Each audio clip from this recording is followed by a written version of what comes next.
හයි යාළුවනේ කොහොමද ඉතින් ඔයාලට හැමෝම හොඳින් ඉන්නවද කියලා මං හිතනවා.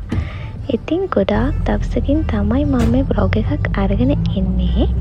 මම හිතුවා මම කැන්නේ ගියපු එක්ස්පීරියන්ස් එක ඔයාලත් එක්ක ෂෙයා කරගන්න ඕනේ කියලා මේ විදිහට බ්ලොග් එකකින්. ඉතින් මම මෙන්න මෙයාත් එක්ක තමයි නුවර වටේ ඇවිත්තේ. නුවරට ආවට පස්සේ ලොකු බඩගින්නකින් හිටිය එක නිසා උදේම කෑවා. කෑවේ මොනවද කියලා බලන්නකෝ.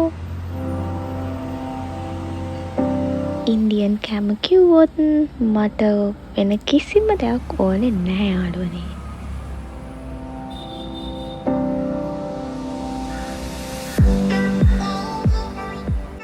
ඉතින් කෑවට පස්සේ අපි මුලින්ම ගියේ දළදා මාලිගාවට.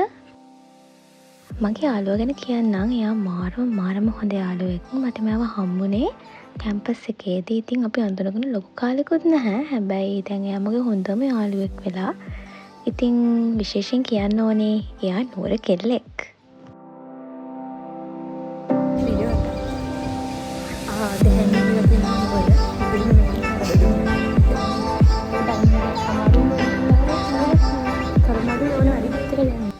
ඉතින් යාළුවනේ මට මතක ඇති කාලෙක ඉඳලා මම නුවරට මාර ආසයි. ඒ වයිබ් එකට පුදුමාකාර විදිහට ආසයි.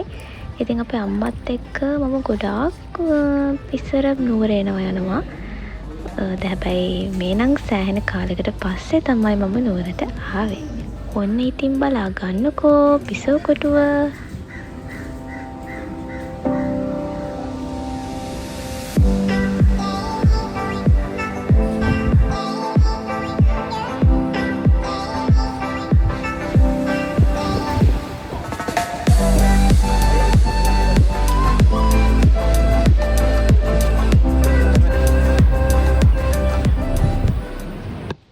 ඊට පස්සේ අපි කැෆේ එකකට ගියා.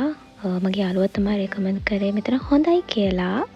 මේක කැෆේ සීමා. ඉතින් ඉන්ටීරියර් ඩිසයින් එකත් මාරම ලස්සනයි. ඔයාලත් ගිහින් බලන්න නුවර ගිය වෙලාවක කැෆේ සීමා. ඉතින් නුවර කිව්වහම යන්න අමතක කරන්න බැරි තැනක්නේ පේරාදෙණිය ගාඩන් එක.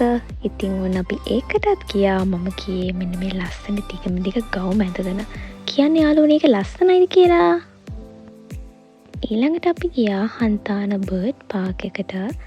ඉතින් යාළුවනේ මේකට යද්දි නම් මං හරි සතුටින් ගියේ. ඒ වුණාට එද්දි නම් මාරම දුකෙන් ආවේ. මොකද මට හිතුණ දෙයක් තමයි එතන ඉන්න ඒ කුරුල්ලෝ ඒ සත්තු ඒගොල්ලන්ගේ නිදහස හරිම සීමා කරලා තියෙනවා කියලා මට දැනුණා. ඉතින් ඒක ගැන මම ගොඩාක් දුක් වෙනවා. මම තීරණය කරා ආපහු එතෙන්ට නොයා ඉන්න.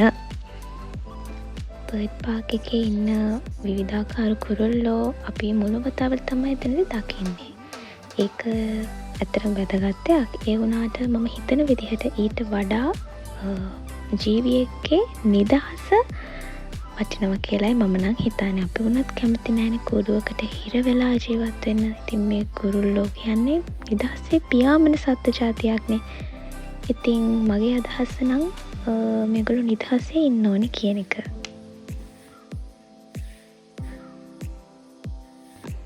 මේ බලන්නකෝ යාළුවනේ මෙයාට පොඩ්ඩක් කතා කරාම මෙයා ළඟට ආවා. ඉතින් එයා ළඟට ආවේ කෑම ඉල්ලගෙන.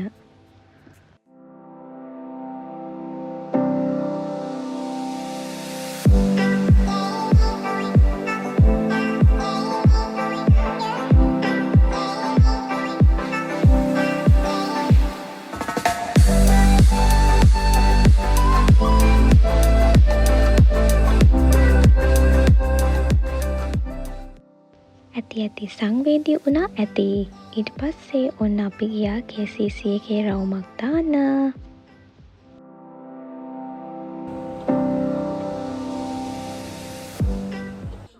මේ බලන්නකෝ ලබුබු කෙනෙකුත් හම්බුණා.